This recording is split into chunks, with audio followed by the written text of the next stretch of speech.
नमो तस्स भगवतो अरहतो सम्मा सम्बुद्धस्स नमो तस्स भगवतो अरहतो। नमो बुद्धाय। आज 2570তম বুদ্ধ জয়ন্তী। আজকের এই পবিত্র দিবসটা আমাদের বৌদ্ধদের জন্য একটা গুরুত্বপূর্ণ দিন। আজকের এই পবিত্রময় দিনের মধ্যে আমাদের তথাগত সম্যক বুদ্ধ তিনি কপিলাবস্তুর রাজা শুদ্ধোধন এবং রানী মহামায়ার গর্ভের মধ্যে উনি আজকের এই বৈশাখী পূর্ণিমা তিথিতে তিনি জন্মগ্রহণ করেন এবং আজকের এই দিনে তিনি আবার তার যে জ্ঞান, যে বুদ্ধি জ্ঞান, যে সিদ্ধার্থ বুদ্ধত্ব জ্ঞান লাভ করেন আজকের এই বৈশাখী পূর্ণিমা তিথিতে। এবং আজকের এই দিনে তিনি তার যে দেহ সে দেহটা আমরা বলি থাকি কি মহাপরিনির্বাণ, সে মহাপরিনির্বাণ লাভ করেছিলেন আজকের এই দিনে। তার জন্য এটা হচ্ছে আমাদের বৌদ্ধদের জন্য ত্রিস্মৃতি বিজড়িত তিনটি গুরুত্বপূর্ণ দিককে কেন্দ্র করে আজকের এই বুদ্ধ পূর্ণিমা আমরা এই বুদ্ধ পূর্ণিমাটাকে আমরা উদযাপন করে থাকি। এই বুদ্ধ পূর্ণিমাকে কেন্দ্র করে জগতের সকল প্রাণীর মঙ্গলময় জীবন কামনা করছি। আজকে আমরা সারা বিশ্বের সকল প্রাণীর মঙ্গল কামনা করে বুদ্ধের কাছে আমরা প্রার্থনা করেছি, বুদ্ধকে পূজা নিবেদন করেছি।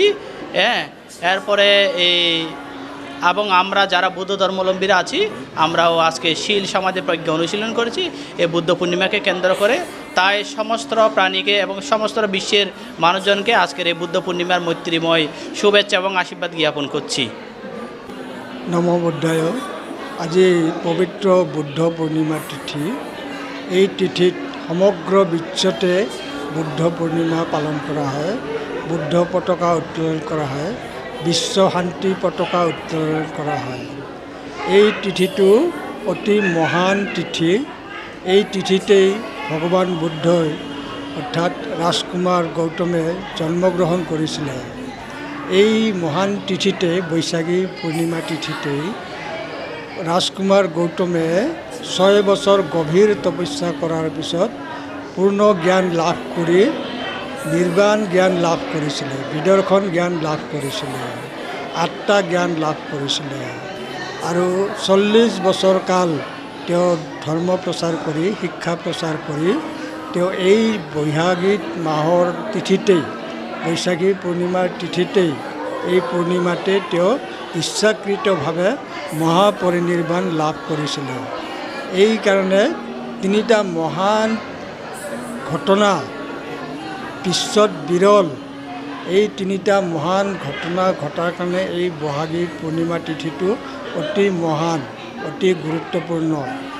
ইয়াৰো এই তিথিতে বিশ্ব শান্তিৰ কাৰণে সমগ্ৰ দেশতে, সমগ্ৰ ৰাজ্যতে, সমগ্ৰ পৃথিৱীতে সমগ্ৰ মানুহেই বিশ্ব শান্তিৰ কাৰণে, সকলো প্ৰাণীৰ হিতৰ আৰু সুখৰ কাৰণে শান্তিৰ পতাকা উত্তোলন কৰে।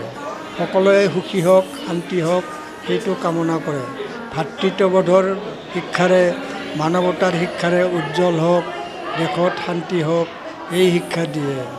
আৰু এই শিক্ষাটোৰ পৰাই আমাৰ দেশত সকলো বিশ্বৰ মানুহবিলাকে, সকলো ল'ৰা ছোৱালীয়ে জ্ঞানী হওক, মহান হওক, সুখী হওক আৰু দুখৰ পৰা মুক্তি পাওক।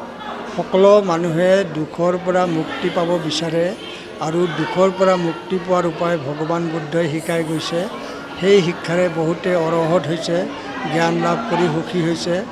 আমিও জ্ঞানী হ'ব লাগে, সমাজখন মানৱতাবাদৰ শিক্ষাৰে সুখী হ'ব লাগে আৰু বুদ্ধক স্মৰণ কৰোঁ আমি।